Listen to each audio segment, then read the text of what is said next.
While My Guitar Gently Weeps, one of my all-time favorite songs, of course, and a song that really George Harrison broke into the real world of great songwriters with this. Now, we're going to take a look at a lot of different versions of this, and I'll talk more about that in just a minute. But this song first appeared on the Beatles White Album, which came out in 1968. Here's my copy of a German pressing of it that included some records on white vinyl. How about that? What do you think?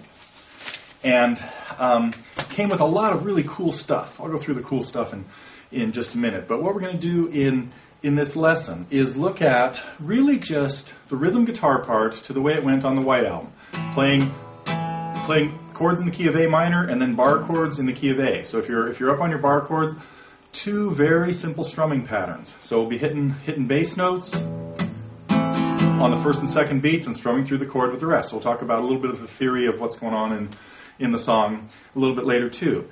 But we're also going to take a look at playing it the way George played it on the Beatles Anthology album, where and so his demo versions of it were done in a different key, done in the key of using a D minor shape.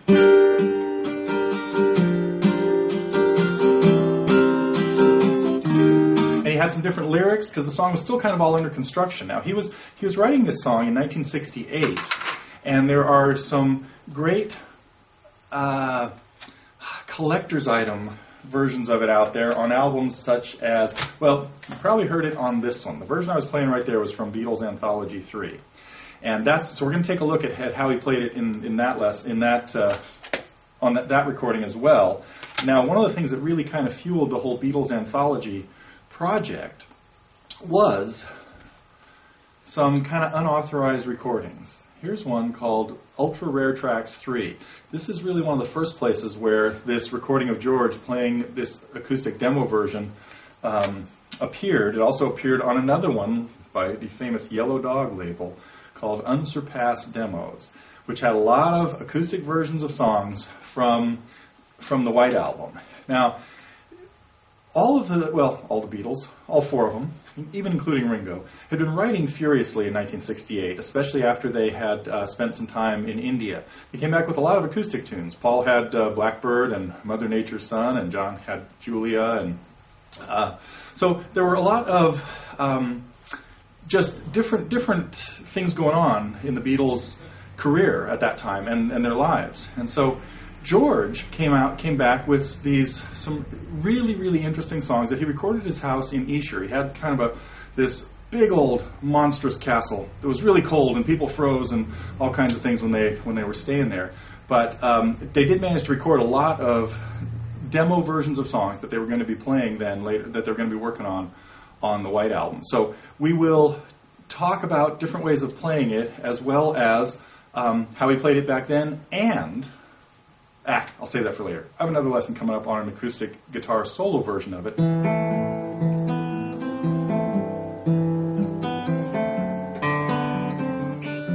So it makes a great instrumental as well, but that's a separate lesson. That's most of what I want to tell you. Just want to show you the last couple of weird things that came with the White Album when it came out. There were blow-up shots of the boys, kind of cool.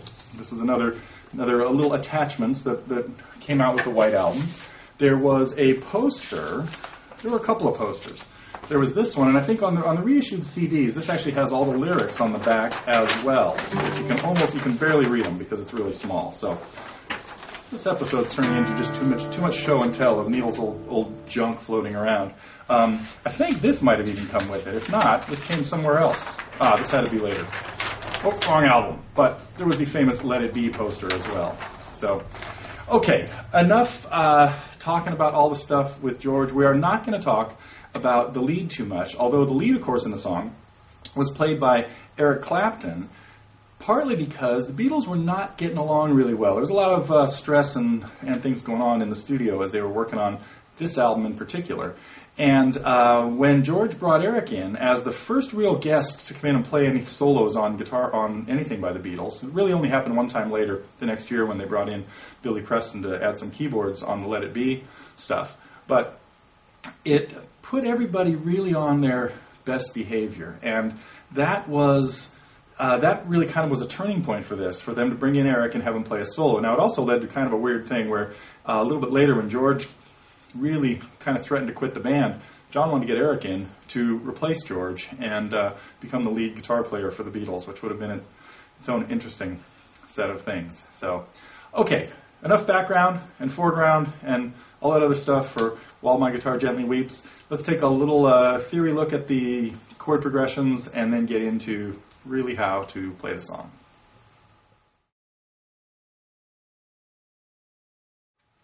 I want to talk a little bit about the chord progressions to the two sections of the song, of While My Guitar Gently Weeps. We have the different sections, what I would call a verse and a chorus, because pretty much the chorus is, the chorus does have different lyrics every time, but we have two sections in the song. And they're in two different keys.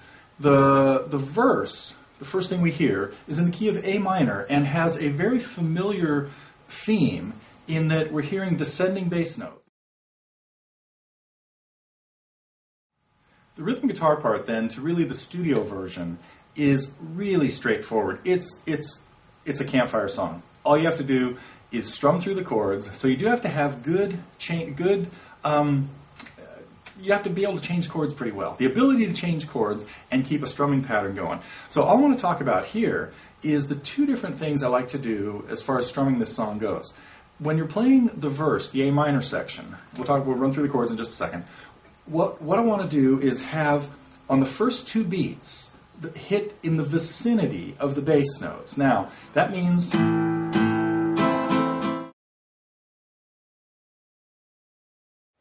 going to strum through once through each section, the verse and the chorus, with the metronome set at 88, and just play along with me. We'll listen to the first 4 beats. This is a little slower than the real recording. Let's give it a try.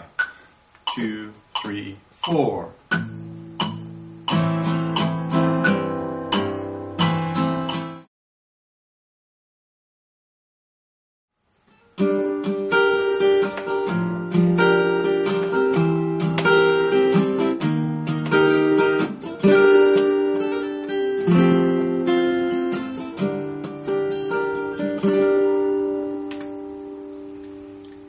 Well, if you have Beatles Anthology 3, you have a really cool version of George playing his demo version of While My Guitar Gently Weeps. Now, this was done way before the band recorded it, and it was done in a different key, even a different chord progression. Well, the chord progression is pretty much the same in a different key. But we're going to talk about how he really originally did this before it turned into the rocker that came out in 1968 on the White Album, officially known as The Beatles.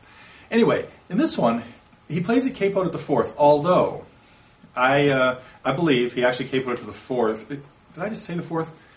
To play it in tune with Beatles Anthology 3, a capo you need to put a capo at the 5th fret and play the chords that I have on the chart there that start with D minor.